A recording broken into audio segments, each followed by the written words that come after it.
Bonjour aux parieurs et aux amateurs de MMA.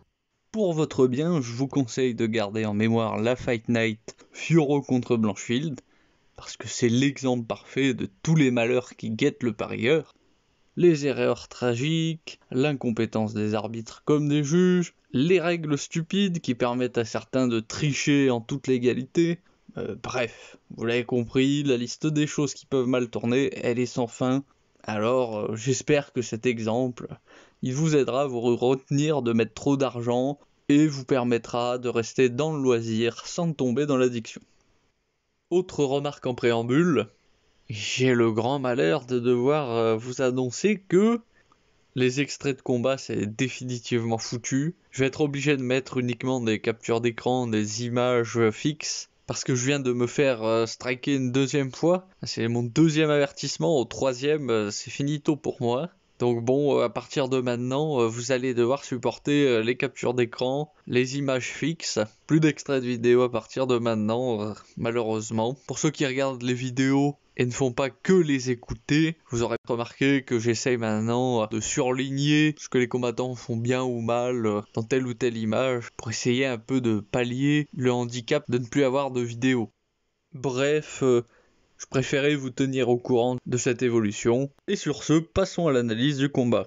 Michal, il fait 1m84 pour 188 cm d'allong. Il est en pied d'appui gaucher, il a une anglaise offensive catastrophique, car il manque d'explosivité, il a une technique pauvre, puisque les trajectoires de ses coups de poing ils ne sont pas compacts ou linéaires, sans compter la taille de son allonge qui est au mieux moyenne, et au pire courte pour sa catégorie. La seule chose qui le rattrape sur l'offensive, c'est d'avoir un volume à peu près correct en nombre de coups.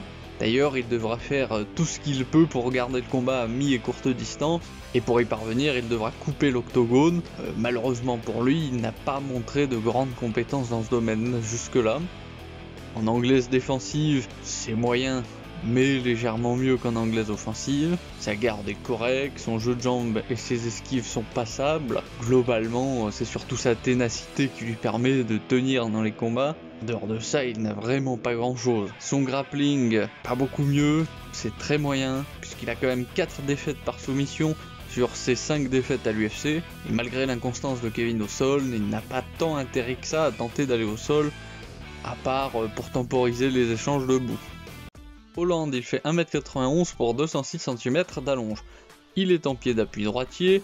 Debout, il a parfois du mal à rester ancré sur ses appuis parce qu'il a des moments de folie où il se jette en avant n'importe comment, ce qui lui fait perdre en explosivité, l'empêche de se replacer rapidement ou le déséquilibre, ce qui le met en danger face aux amenés au sol adverses. Jusqu'à maintenant, il n'a jamais vraiment fait preuve de stratégie avec ses déplacements, puisqu'il a surtout tendance à improviser sans trop s'adapter à l'adversaire. Globalement, ces combats, on peut les résumer, il avance sur l'adversaire quand il attaque, et il remonte sa garde, se couvre et recule sans rien faire d'autre quand il est sur la défensive. D'ailleurs, c'est une faille que Maddalena a exploitée en lui mettant la pression.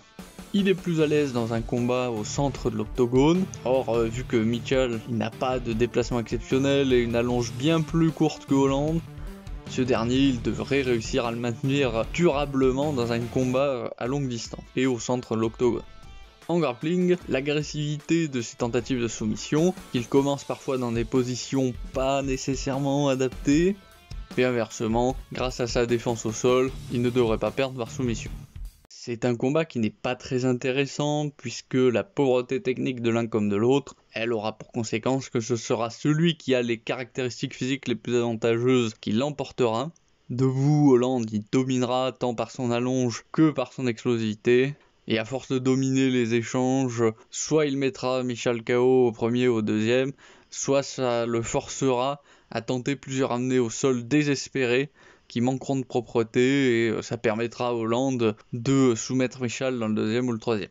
Pour ce qui est des paris, Hollande 1,30 et Michal à 3,10. Certes, ça reflète plutôt bien les chances de chacun, mais vu l'intelligence de combat de Hollande, on y va avec les genoux qui tremblent quand même. Je suis lapidaire sur ce combat, mais en même temps, il n'y a franchement rien à dire. Et défourailler les mouches pendant 10 minutes en décortiquant une séquence isolée dans laquelle l'un ou l'autre a eu un moment de perfection technique, ça n'a strictement aucun intérêt. Je laisse ça à ceux qui font de l'esbrouf.